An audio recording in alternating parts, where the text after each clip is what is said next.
Hello, everybody. I'm so happy to be joined today by one of my favourite people, Lynda Stoner. Now, I'm just going to read Lynda's bio so that you can get to know her. During the 1970s and 80s, Lynda Stoner was at the height of her fame as an actor in Australia, doing theatre, musicals and starring in popular TV shows, including Young Doctors, Cop Shop, The Flying Doctors, and my personal favourite, Prisoner, also known as Prisoner Cell Block H. Lynda retired from the media spotlight and the entertainment industry to focus on animal activism. And she's been an animal activist now for nearly 50 years. She's been involved in countless sit-ins, rescues and exposés into the cruelty of battery hen facilities, broiler sheds and pig factories. Lynda is based in Sydney, where she's currently the CEO of Animal Liberation, a director of Animals Australia, and the author of the popular cookbook Now Vegan, which has been reprinted 4 times. Welcome, Lynda. Thank you, Katrina. It's so lovely to be here with you. One of my favourite people. I can't believe actually, because Tracy and I, my partner Tracy and I, came to Sydney in 2001, so we've known one another almost 20 years. It seems Absolutely. like, I know, an amazingly long time. So obviously I know a little bit about you, but there's still things I don't, and I'm really excited to dive in and have a good chat with you today. But first of all, tell us how and why did you get into acting? Oh gosh, that was always a childhood dream, Katrina. It was something that I always used to do. I used to go to Sunday school and I would coerce my little sister into being in plays that I'd badly written, and the plate would go around for people to put money in as they felt the better performances and plays were, and it was up to my dear mum to lift up the coffers for our performances, which were, I would imagine, fairly shudder-worthy. So it started there and continued through high school. We had an actor come to speak to us. We had a really progressive high school in Adelaide, and I was I just knew when I heard him speaking, that's what I wanted to do. And it never left me, that passion. So when I went out into the big world and started earning a living, at night times I would work behind stage in different theatres in Adelaide and did props and staging and all sorts of things, and worked up to doing, some walk-on roles and then some roles with text, and so it just kept going. And then I won it wasn't a beauty competition, it was a talent quest. No bikinis involved, and it was from all around Australia. It was the TV Times Award, and I was working at Qantas at the time, and I remember being at the reception desk, and I had to keep my excitement down because I just found out that I'd won, and part of winning that partner trip to America and a TV and all sorts of things was an audition with corporate production. So Wow. Wow. Yeah, so that began, and then I got a role in the Young Doctors and just kept going from there. Wow. Now, I've read, and also just having got to know you a little bit over the past 2 decades now, you're not one who loves the media spotlight.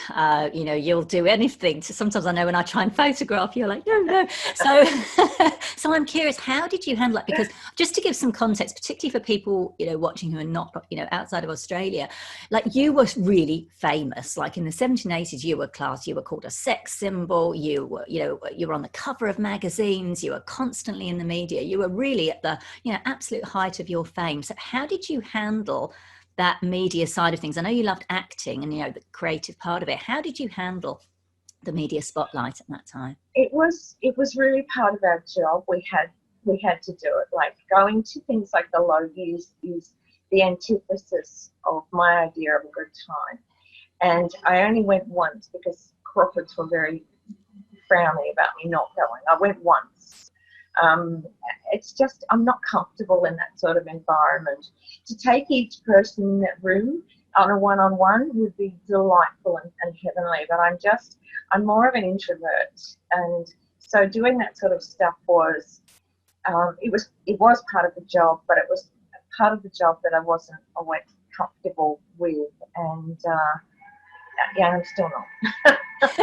but when it comes to talking about the rights of animals, that's different. I have no qualms whatsoever. I'll talk underwater, to a crowd of 3.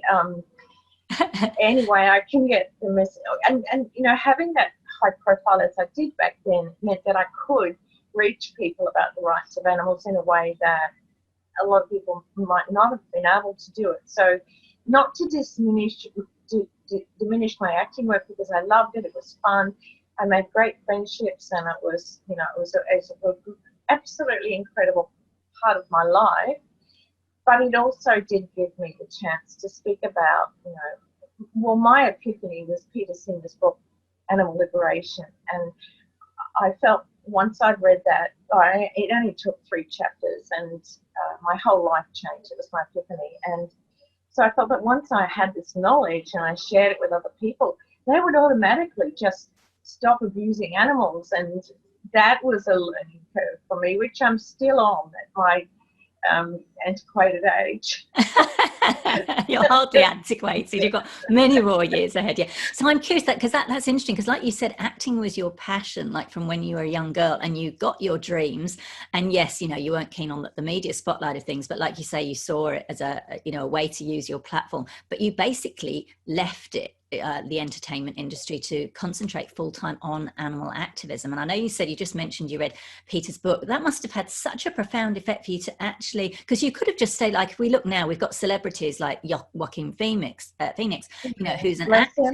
Yeah, amazing. That speech at the Oscars, best ever. Yeah, you know what I mean? Like, he's still acting and using his platform, but you decided to move away altogether. So I'm curious, why did you do that? And do you have any regrets? I did, I guess I discovered the animal rights movement, it must have been about 1976. And so I did go on working in the acting business. I mean, I finished out Cop Shop, and then I did Prisoner and Flying Doctors, and quite a few stage shows and musicals even. And so I did go on doing it, for like combining the two, for quite a while. I had the light of my life. I had my son in 1984, and he eclipsed everything. But I think that the combination of having Luke and the animal rights movement, just my focus became different. And I was very fortunate to get a job with Animal Liberation, which is something that every animal rights person aspires to. You work for animals in some capacity for some group. And so that was it. It was like, oh my goodness. And every day at Animal Liberation, the work just, it's the one job that we all wish we did not have. We all wish for cruelty in its many, many forms to be gone, but it's not. And in some ways it's improved, and in some ways it's just become more entrenched. And so the work of animal rights activists is a long way to go. Yeah. Sorry, that was very long. No, that's all right. So you basically, you're pleased you made that decision. Do you get like twinges now, and you think, or you see someone doing a good performance, you think, I wouldn't mind going back and doing a bit of that. You do. Would you ever do it? Yes, I would. You would, if the right offer came. Film about 4 years ago. It was just a delicious little cameo role, and it was just lovely to get my toes back in the water. And I love going to live theatre, and sometimes when I'm in the theatre, apart from absorbing what I'm watching and loving it, there's the thought does filter through. I'd love to be back on the boards again. So it's not something I'm going to rule out forever. But the right offer comes. Okay, so I just want to pause there and say, right, Wentworth producers, call Lynda Stoner. You are the biggest fan of Prisoner. I love Prisoner. Known. I know. Just a very quick story, because I know there's a lot of people going to be watching and listening from international. Very quick story. When my partner Tracy and I first came to Australia, we met Lynda, and she was working for Animal Lib, and I didn't really know who she was. And a couple of people said, oh yeah, she was quite well known in the the 70s and 80s as an actor. I thought, oh okay, great. Didn't think anything of it. And I'd been a Prisoner fan. And then I think my friend Peter Hackney, who's a journalist, we were going to a Prisoner reunion. This will show you how much of a fan we are. And Peter pulled out this book on the train. We were going to some place in Melbourne where they used to film it, and it was a Prisoner book. And then he went, oh, he said, there's Lynda Stoner. And I went, what? He went, it's Lynda. And he went, Lynda was, and she was Eve. And I was like, oh my God. And I hadn't made the connection. And I think the next time I saw you, I was like, Lynda, Yeah. Lynda. I went all fangirl on you. But yeah, I am a big fan of Prisoner and I love Wentworth. And I think it would be so cool for you to now, to have a little role in Wentworth. So there we are. We'll just put that out. It would be lovely. Thank you. Now, you did actually, funny enough, you did use your acting skills, I think a few years ago, when you went undercover as a hunter to expose the horrible practice of pig dogging. Can you tell us a little bit about that? First of all, just tell us, because obviously not everyone knows what that is. Can you just tell us briefly what that horrible practice is, and then your experience of actually going undercover with these people to witness it and expose it? Well, I hadn't heard of pig dogging either.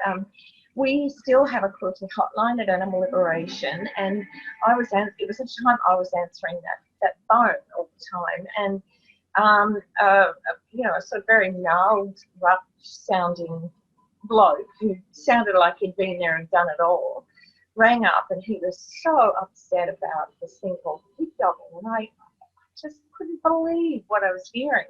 And then, I don't know, maybe a couple of weeks later, another person rang up, again, an older male, saying that they'd witnessed this stuff on their property. And so I did heaps of research, and I found that it's legal in this country to go out with a pack of dogs and knives and hunt down pigs. And the most way of dispatching animals is that the dogs catch up with the pigs well before the hunter does, and so it's legal for dogs to they call it pinion, which sounds so soft and nice.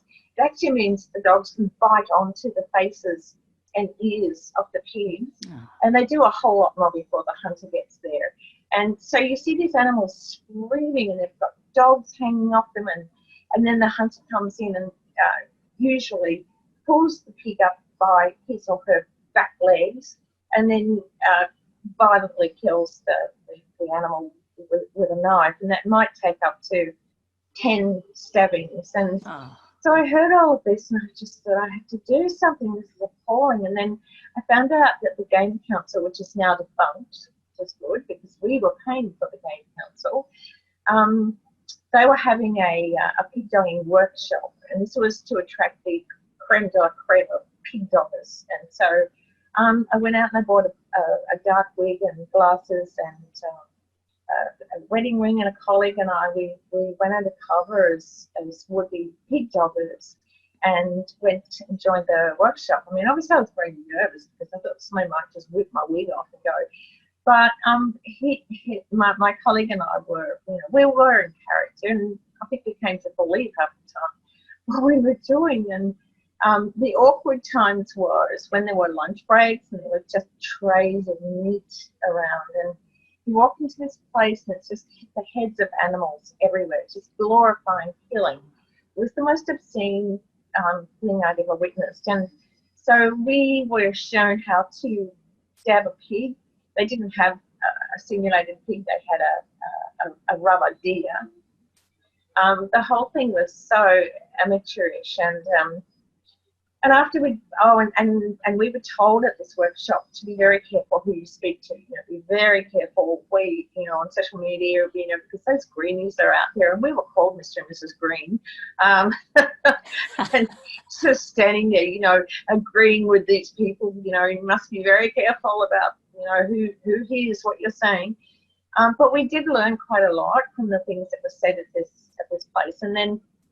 The part that I was dreading, obviously, the most was when we were supposed to go out for a practical kill. And so we all piled into convoys of vehicles, and my colleague and I were in the back seat, and there were two blokes in the front. One of them was a trainee police officer.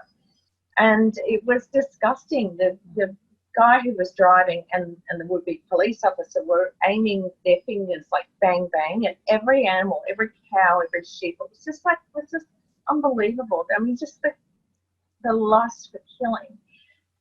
So we got out to this area, and the dogs, this is another aspect of the cruelty. The dogs are kept cooped up in cages, obviously because they're trained to kill.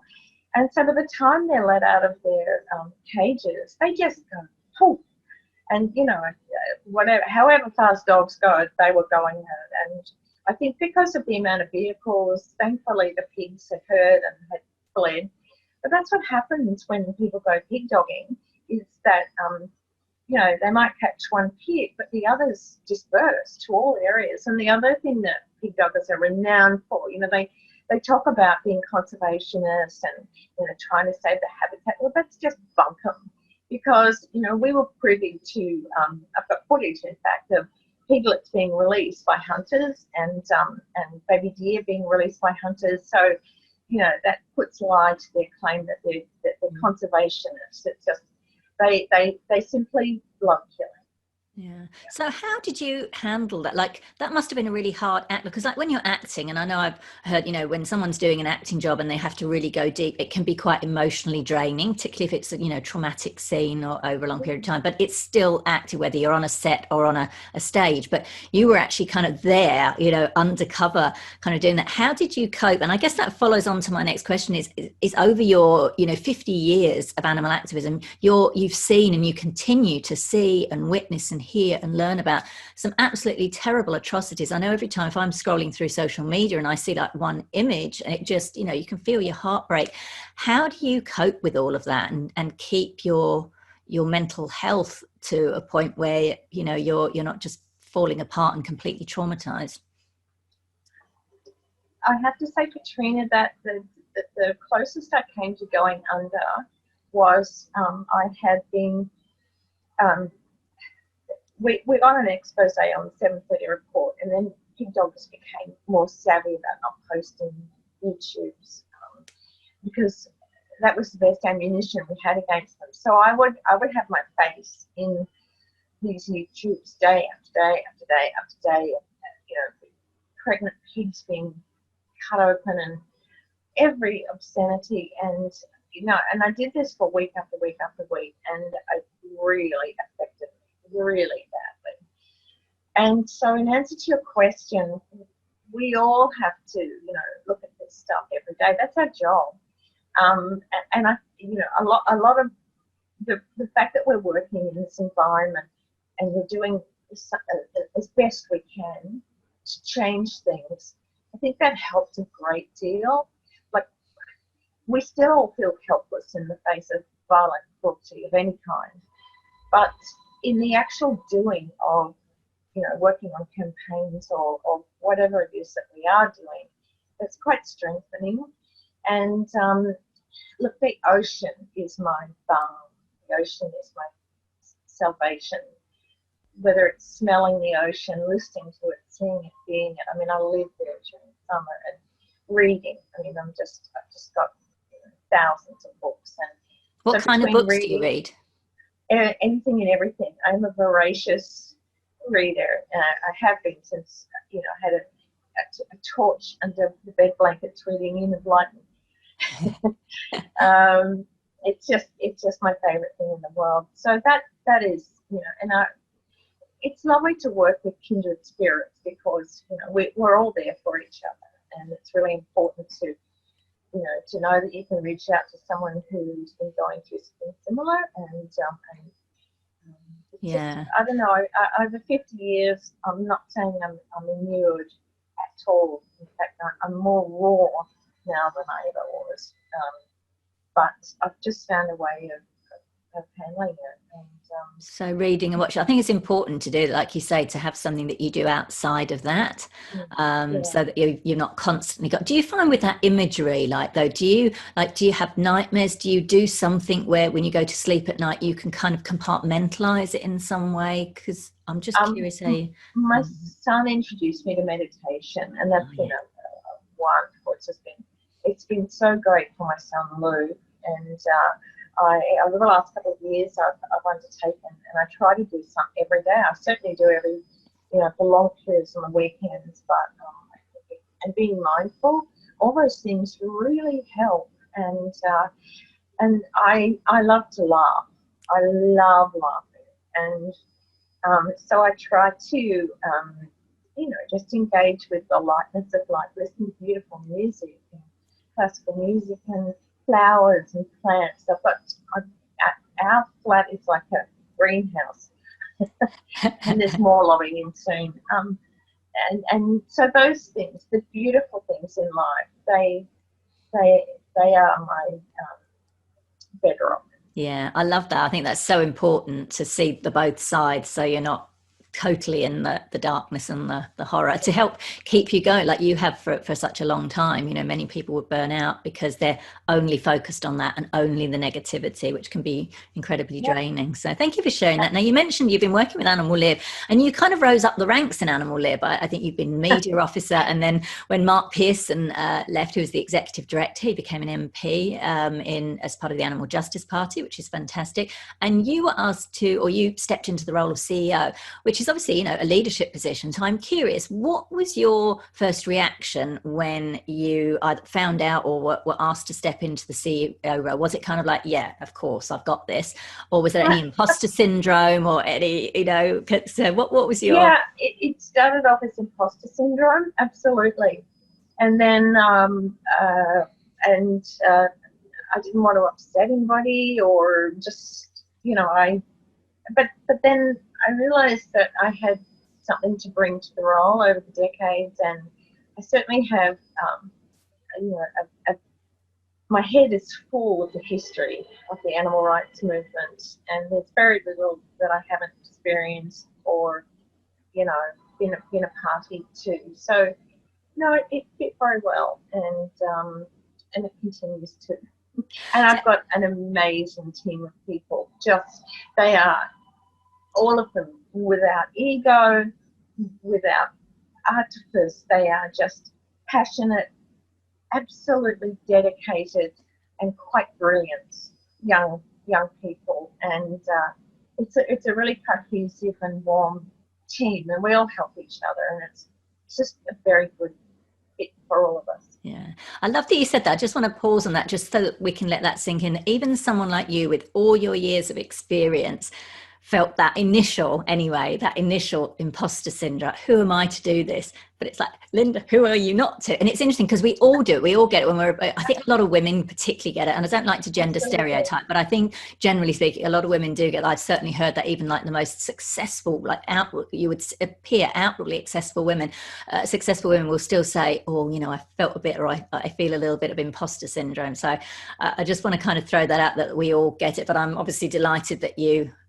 stepped into it, which is so important, because you realize, and I think that's helpful for other people as well, to recognize, okay, you might feel imposter syndrome, and then to go, what can I bring to this? How can I, you know, make something better? How can I be a force for good? So I love that you stepped into that, and you did that. So on the topic of leadership, this is Conversations with Vegan Women Leaders. What does leadership mean to you, and what kind of style of leadership would you say you have?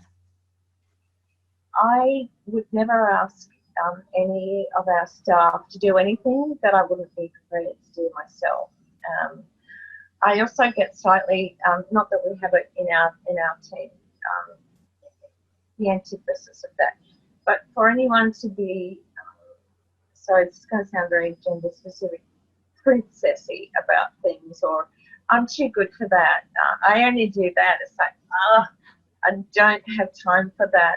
We all muck in now with this team. We all muck in and we do whatever needs to be done, and that includes me. So it's more of an ensemble way of working than you know, anyone being a prima donna. There's no place for that.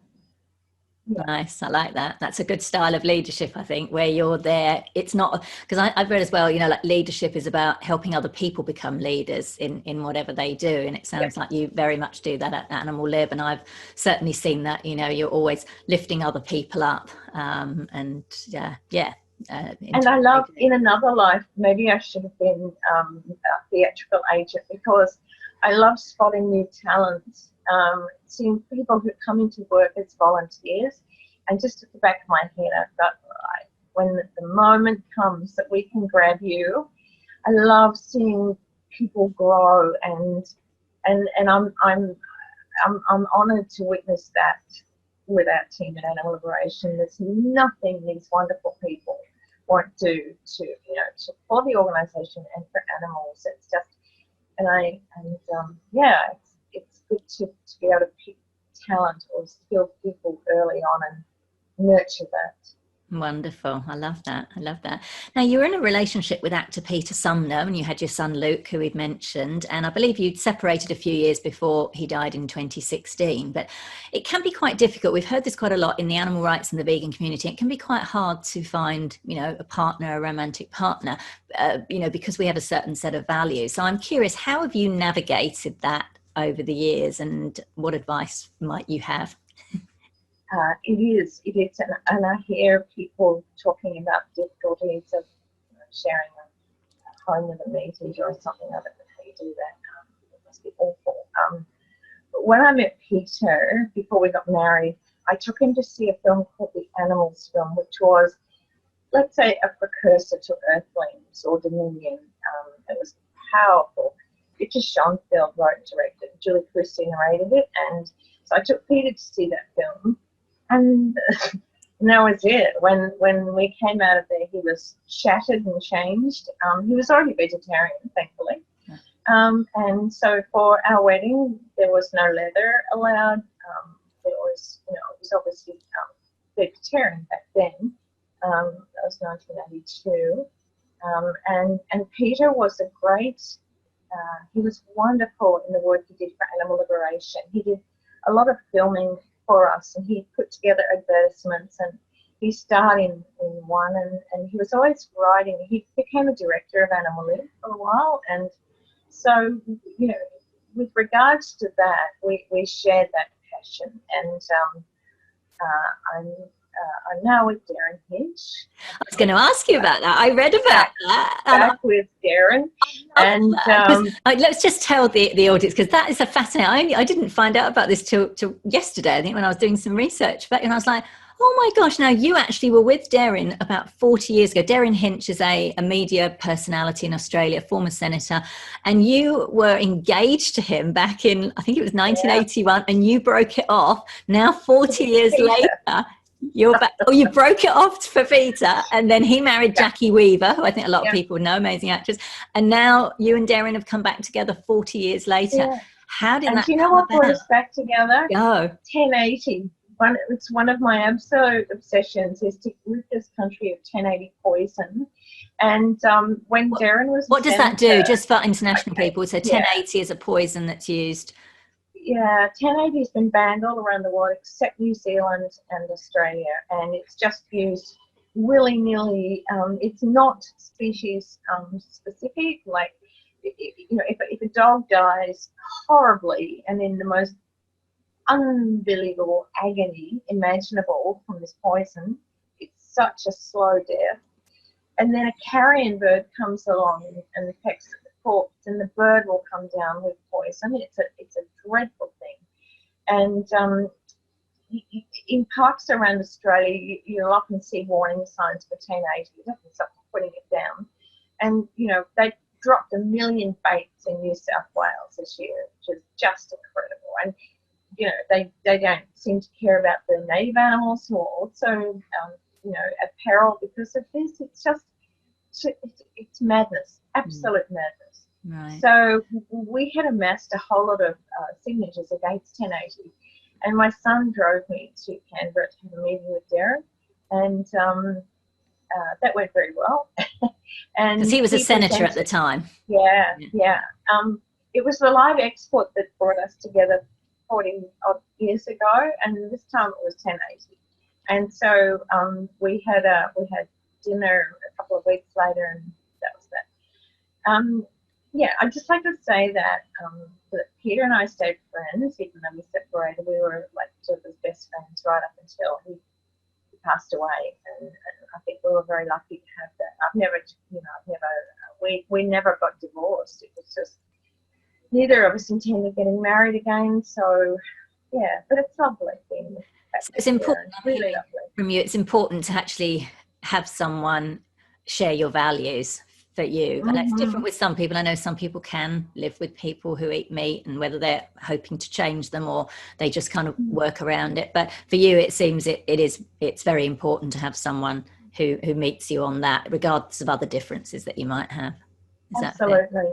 Because it's so primal. It's, when you meet vegans, no matter what your background is, no matter everything else, it's just when you hear the word vegan, your head pops up and you sort of, oh, kindred spirit. Yeah. It's like, you get me without us even having had a conversation. You understand so much about me, and Yeah. it's just lovely. And our community is growing and growing. It's so exciting. Those are some of the, over 50 years ago, I never would have, I hadn't heard the word vegan. And now it's so commonplace and so mainstream, and that's exciting. So you've come back together with Darren. How is it different now, all these years later, than back then?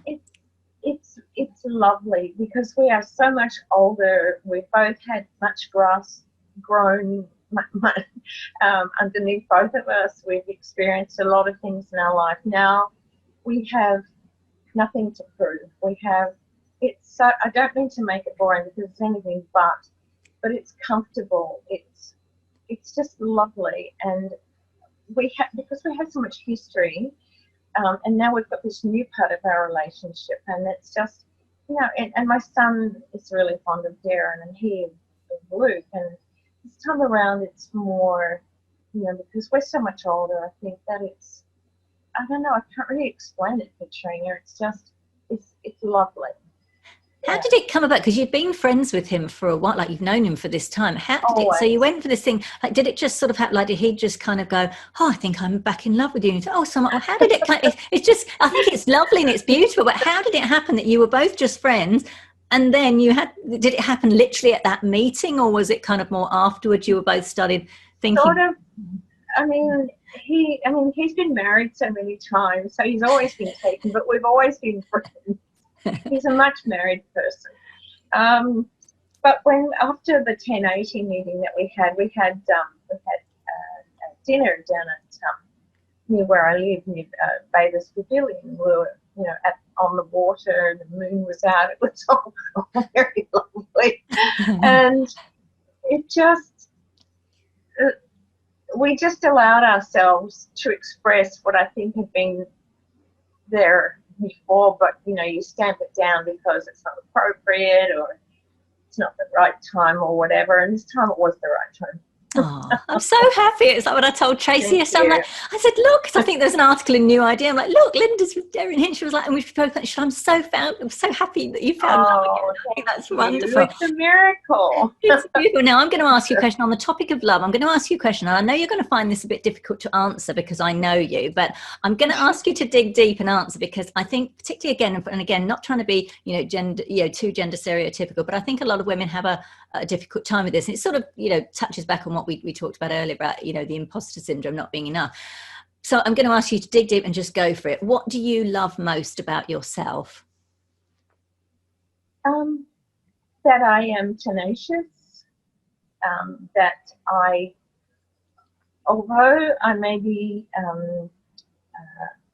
sort of an inward sort of person and all of that, I am still rock hard and strong when it comes to things I believe in. And 50 years ago, when people laughed at me about the rights of animals, I didn't care. I mean, I had radio jocks lambasting me.